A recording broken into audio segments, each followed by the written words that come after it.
नमस्कार दोस्तों, मैं पंकज मिश्रा आप लोग का अर्पण ज्ञान गंगा में हार्दिक स्वागत और अभिनंदन करता हूं। दोस्तों, आज मैं आपके सामने उपस्थित हूं बात करने के लिए कि अक्सर हमारे दैनिक जीवन में कहीं न कहीं हमें तकलीफ़ों का सामना करना पड़ता है, हमें दुख मिलते रहते हैं। जब दुख की बात आती है तो दोस्तों हमारे मन में एक ही विचार आता है, ना जाने कौन से पूर्व जन्मों के कर्मों का फल है जो हमें तकलीफ मिल रही है, या तो हमारे जो वर्तमान कर्म है कि हम नहीं कर पा रहे हैं, तो किसी पूर्वजों के कर्म हैं या किसी के साथ हमने गलत किया हुआ है, हमें इसलिए इसे तकलीफ मिल रहे हैं। तो दोस्तों आज मैं बात करने के लिए उपस्थित हूँ कि कौन से ग्रह आपको कब अशुभ फल देते हैं और आपके कौन से ऐसे कर्म होते हैं जिस कर्मों की वजह से वह ग्रह आपको ऐसे फल देते हैं।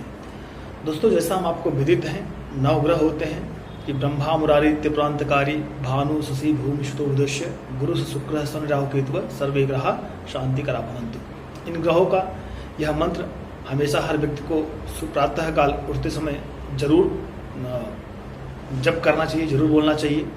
और इन्हीं के माध्यम से मैं आपको बताना चाहता हूँ कि कौन से ग्रह आपको किस कारण, किसका दिल दुखाने से, किसके प्रति बुरा कर्म करने से आपको अशुभ फल देते हैं। तो दोस्तों सबसे पहले बात करते हैं सूर्य की। भगवान सूर्य क्यों बुरा फल देते हैं? किसी का दिल दुखाने पर, किसी का टैक्स यानी कर चोरी करने पर तथा किसी भी जीव की आत्मा को कष्ट पहुंचाने पर सूर्य अशुभ फल देते हैं। तो अपने जीवन में इस बात को आप हमेशा ध्यान रखिए, किसी भी व्यक्ति का आपके माध्यम से, आपके द्वारा दिल ना दुखे, कर चोरी ना करें, टैक्स आपके माध्यम से चोरी ना हो, जिससे आपको भगवान सूर्य के द्वारा अशुभ फल ना मिले। सूर्य के बाद दोस्तों बात करते हैं चंद्रमा की। सम्मानजनक पद के रिश्ते वाली स्त्रियों को जब भी कोई व्यक्ति कष्ट देता है, जैसे माता, नानी, दादी, सास और ननद आदि को कष्ट देने के बाद चंद्र अशुभ फल देते हैं। तो अपने दैनिक जीवन में इस बात का आप हमेशा ध्यान रखें कि जो भी सम्मान्य स्त्रियां हैं उनको कभी भी आपके द्वारा ऐसे शब्द, ऐसे कर्म ना किए जाएं जिनसे उनको पीड़ा हो। जैसा कि मैंने आपको बताया कि माता हो गई, नानी हो गई, सास हो गई, दादी हो गई, ननद हो गई, बहन हो गई, इनको कभी भी आप कष्ट ना दें। दोस्तों बात करते हैं मंगल की। मंगल की बात की जाए तो यदि कोई व्यक्ति भाई के साथ धोखा करता है या भाई को कष्ट देता है तो इस पर मंगल अशुभ फल देते हैं। बीवी के भाई को भी अगर आप कष्ट देंगे तो भी आपको वह अशुभ फल देंगे। इसलिए इन चीज़ों से आपको हमेशा बचना चाहिए। आपके द्वारा ऐसे कृत्य होने चाहिए कि जिससे सभी सुखी रहें।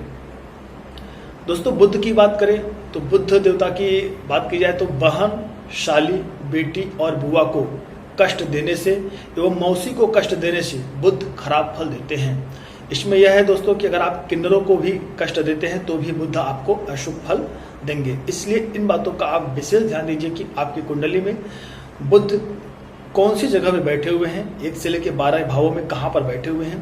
मैं जितने ग्रहों की बात कर रहा हूँ दोस्तों, वह ग्रह जिस भाव में बैठे रहेंगे 1 से लेकर 12 भाव में, उस भावों में वो अपना अशुभ फल देंगे। जब उनका उस भाव में अशुभ फल मिलेगा तो कहीं कहीं वह भाव आपको हमेशा पीड़ा देता रहेगा। दोस्तों बुद्ध के बाद बात करते हैं गुरु की।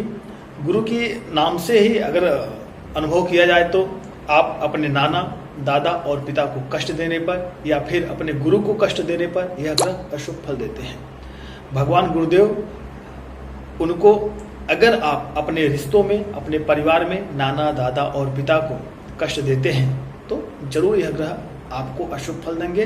और यह ग्रह अशुभ फल कैसे देते हैं दोस्तों? यह आपके कुंडली के जिस भाव में बैठे रहेंगे वहां पर अशुभ फल देंगे। गुरु के बाद बात करें दोस्तों, शुक्र की बात करें तो यदि आप अपने जीवन साथी को कष्ट देते हैं या फिर आप गंदे वस्त्र पहनते हैं या घर में रखने पर, घर में भी आप अगर अपने गंदे वस्त्र रखते हैं, घर की साफ सफाई विधिवत नहीं करते हैं तो शुक्र आपको हमेशा अशुभ फल देते हैं।